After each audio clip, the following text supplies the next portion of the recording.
卡托利，现在在池上站。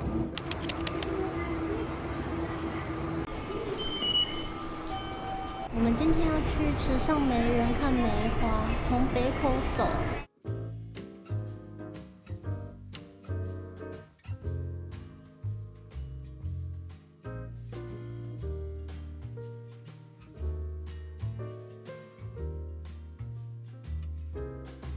我们现在在池上站，我们要走到池上梅园，这样子一段大概要走20分钟。沿着本门四通走，一直走左转就会到了。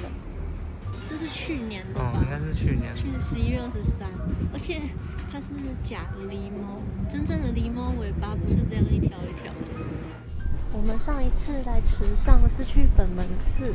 上次是新年的时候去参拜，你看路边有梅花哎。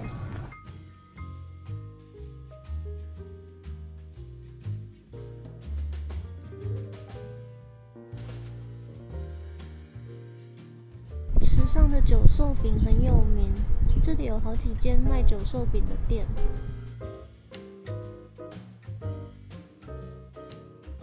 我们要到本门寺了。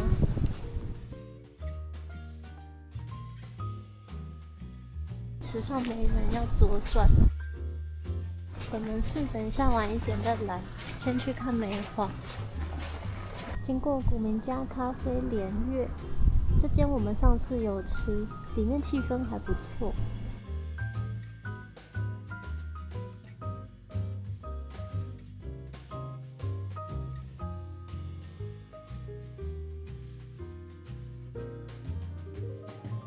直走的话是平地，右转是斜坡。我们走平地好了。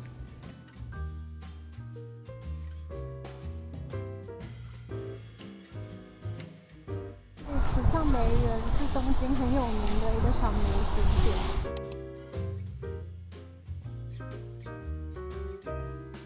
我们先去买票。门票是100元。这里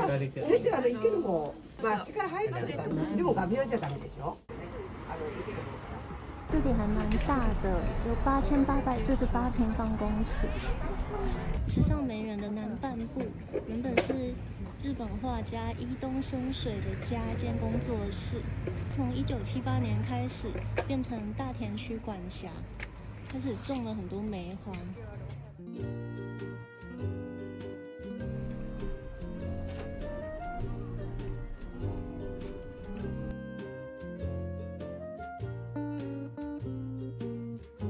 池上梅园是利用丘陵斜面建造的庭园，被梅花都种在斜面上面。池上梅园种了30多种梅花，整体的最佳观赏期是2月下旬到3月上旬。今天园方公布是6分开，过几天后，在3月1日那天，园方宣布满开。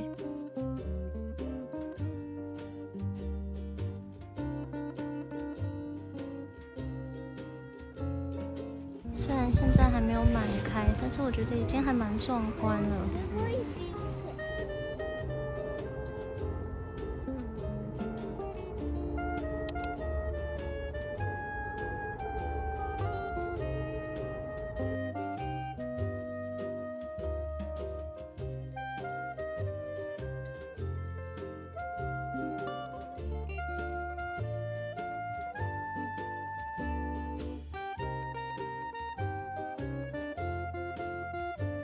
本日はご来園くださいましてありがとうございます。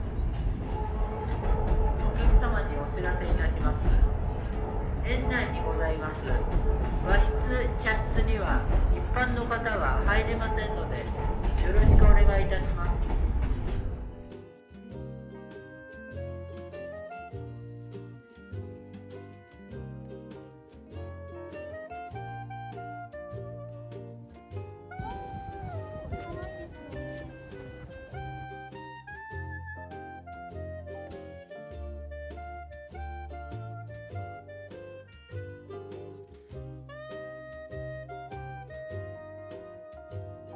这木板中间都有树干穿出来。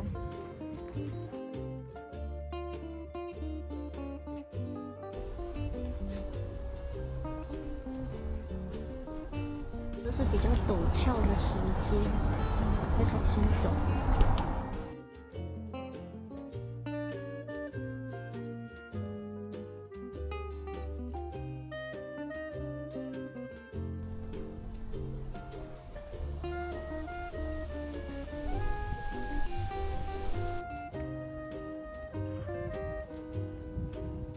最左边的叫杨贵妃耶，刚才有人说看起来很像 sample， 但形容的很到位。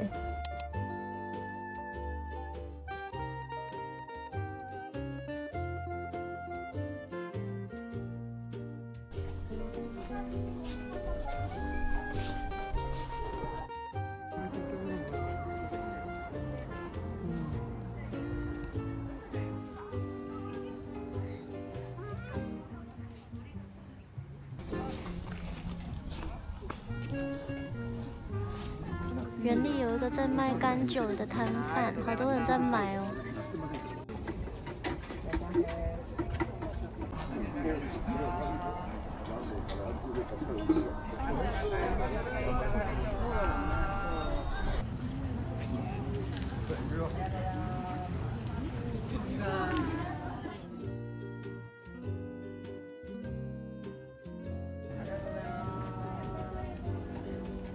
这个黑云好红哦！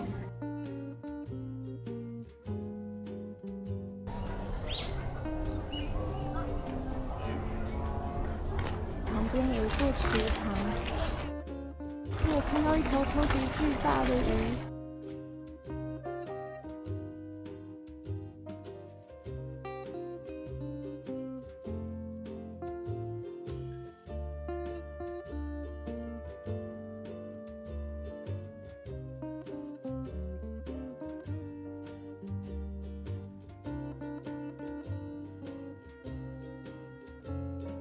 我从刚才到现在，已经听到好几个人说，东京又不太会下雪，为什么要做这么大的雪雕？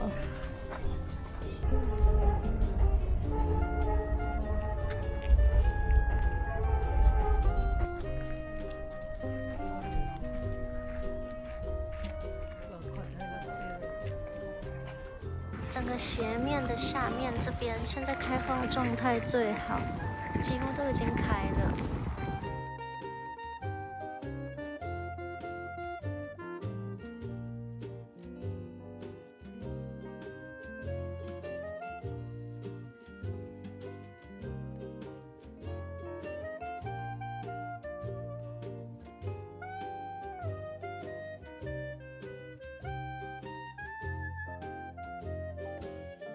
这棵树叫做思いのまま，它有2种颜色哎。园里的洗手间也做得还蛮漂亮的。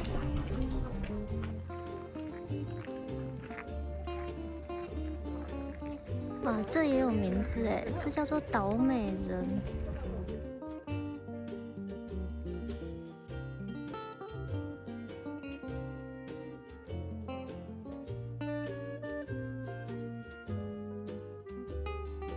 池上梅园会配合梅花季节举办夜间点灯活动，活动期间开园时间会延长到晚上8点，可以凭当日门票再次入园。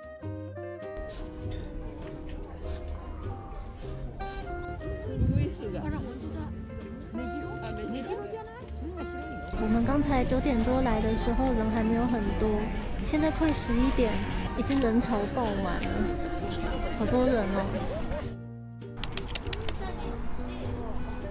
门口有写今天是6分开。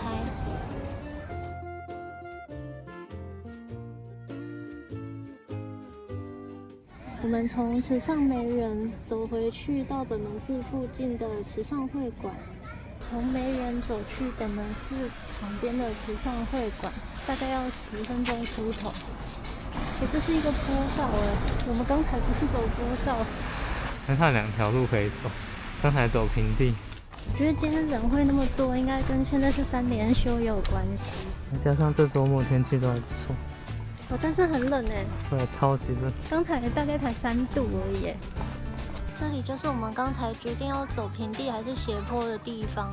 我们现在从斜坡走下来了。时尚会馆1楼有一间新开的咖啡店。我们上次来这边的时候好像还没开。对，它应该是去年还是前年开的。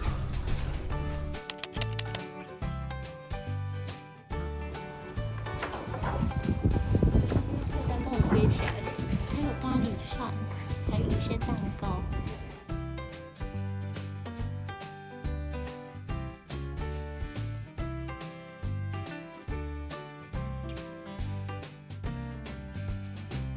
有卖好大片的饼干。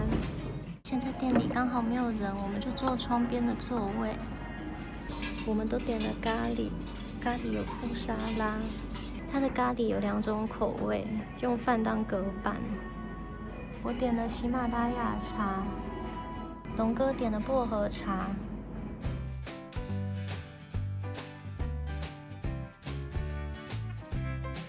有一点呛呛的，但是不会辣，感觉是鲜香料的味道。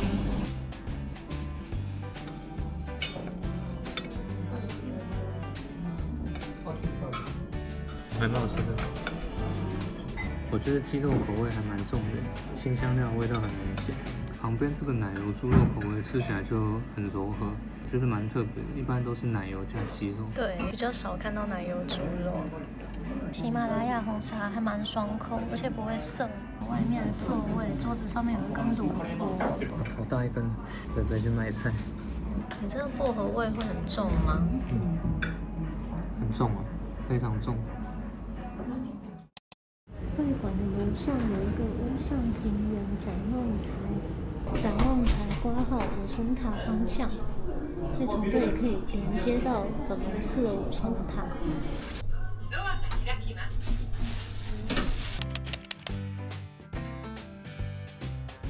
作品的名字叫做《飞机飞过雨田的上空》，但是我觉得我看不太懂，我觉得看起来像有好多只蜻蜓。这上面是展望台，我们上去看看。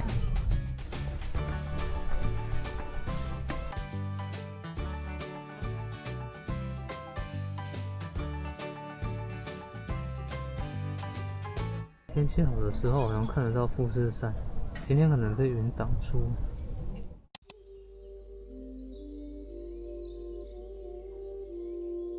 这也是一个雕塑作品。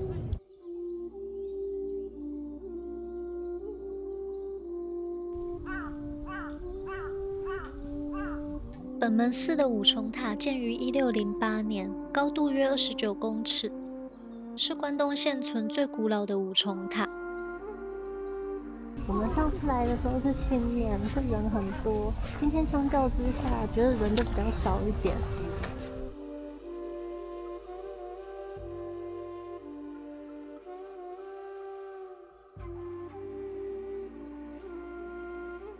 龙的嘴巴流出来的水好少哦，应该说它几乎没有在流水。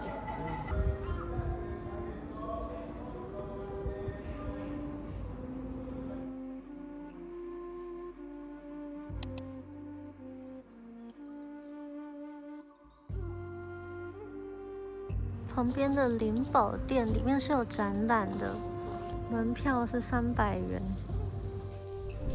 我们来看一下本门寺的楼梯，如果没有搭电梯的话，本来要走一段很长的楼梯。这上面有一只龙，这应该是人家放的吧？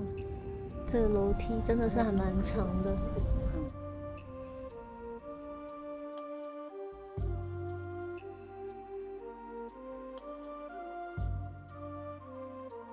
这里是停车场，停车场旁边有一个本门寺的休息处，有荞麦面、乌龙面，还有干酒跟冰淇淋。我觉得我们刚才在咖啡厅遇到的贝贝，应该就是在这里买的白萝卜。他应该从这边买，然后带到咖啡厅去吃饭。本门寺的境内其实很大我们刚刚是在大堂那边而已。我们接下来往松涛园的方向走，从这里左转。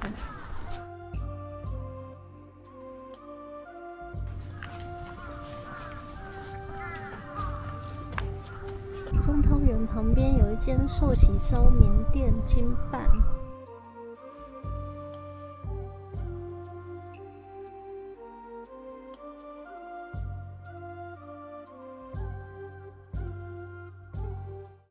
听说价格有点高，希望有一天可以来试试看。旁边刚好是本门寺公园，这里好多乌鸦哦。而且这公园蚊子应该是还蛮多的。看到他还特地立了一个牌子，写说请尽量穿长裤长袖。刚才看里面有一个池塘，我们去找那个池塘。我好像看到了，它好像在下面。乌鸦的叫声好像有人跌倒了，啊！他们吃的好激烈哦，觉得一直听到声音，一直听到嘶嘶嘶嘶。对，想说是谁鬼鬼祟祟的。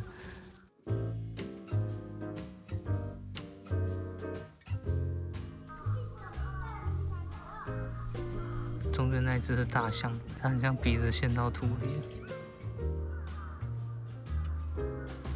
公园里面有一座池塘。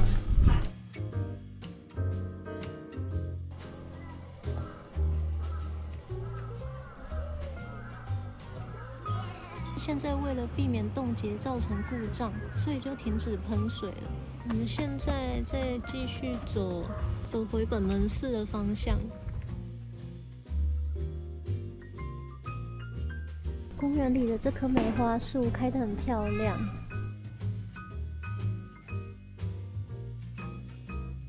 刚才在小朋友游乐区那边遇到一对应该是兄妹，妹妹好像叫哥哥帮她做什么事情，哥哥就直接回她说木里，然后妹妹就说你就是因为觉得自己做不到，所以你才真的做不到。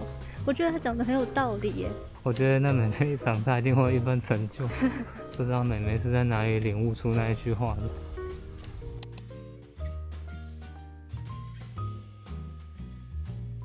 只有靠楼梯这边开花，另外一边还是枯枝。结果我们还是走了这段长长的楼梯下来了。池上本门寺的10阶有96阶。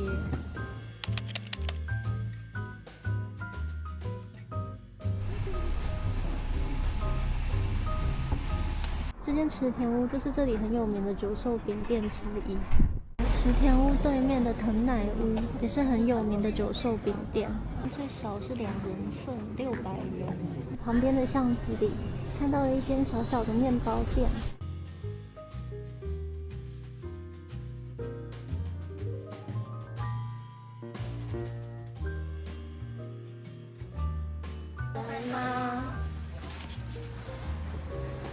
买了一条吐司，我请店员帮我切成6片，还买了一个咖喱面包，跟一个红茶戚风蛋糕。池上这边的九寿饼店好像有御3家，就是有3间很有名的店，其中2间是我们刚才看到的池田屋跟藤乃屋，还有一间叫前野屋，在车站那边。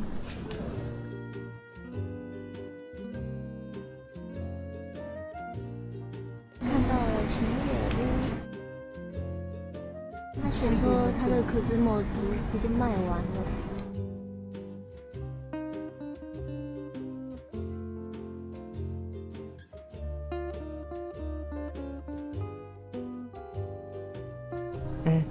池田屋对面这一间已经关了。那我们只剩池田屋可以吃了。前面有一组人在等，我们写名字等一下。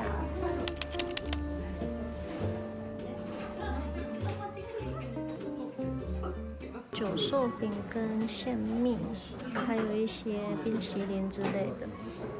九寿饼有2种，一种是撒黄豆粉，一种是撒黑芝麻黄豆粉。九寿饼跟藕店还有跟茶饭的套餐。这个迷你扇看起来蛮划算的，包含九寿饼在内有4样东西。每一桌旁边都有一大罐的黑蜜。内用座位比想象中还多，从外面看不到里面的座位。我点了一份迷你扇，有一份馅蜜，还有一份九寿饼。这是 Tokoro 店，第4样可以自己选，我选了这的おしるこ。九寿饼跟葛饼都是叫可兹摩奇，但是它们的原料不一样。九寿饼是用小麦发酵做成的。九寿饼跟葛饼一样，都是要撒黄豆粉，然后淋黑蜜吃。好多黄豆粉。我们2个第一次吃。我觉得口感有点像比较硬的水板。水板是什么？你有吃过水板吗？没有。有点像水，没有加糖的水板，所以我决定要再加多一点黑蜜，不然没什么味道。这好像又太甜了。因为不要加那么多啦。还蛮像某种板条还是糕类水板，但是我觉得没什么发酵的味道。我也觉得没有什么发酵食品的感觉。看介绍说有的好像会比较酸一点，这个好像还好。还好，它不会很酸。我也觉得没什么酸味。我觉得还不错，还蛮好吃的。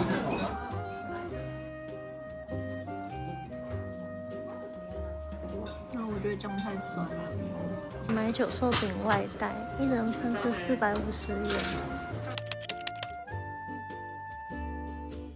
这附近有一间卖柠檬蛋糕的店，我之前看到介绍，就一直很想吃吃看，就在这附近而已。从我们刚才吃九寿饼的池田屋，大概走5分钟。这是一条商店街。柠檬蛋糕店今天没有开，好可惜哦。这是乌鸦在商店街的正中间。在商店街看到一间面包店，一进来就看到面包小偷。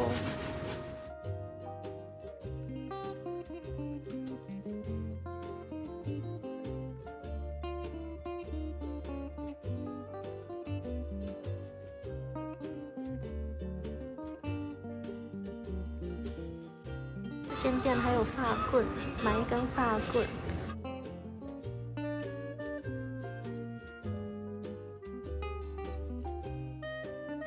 买了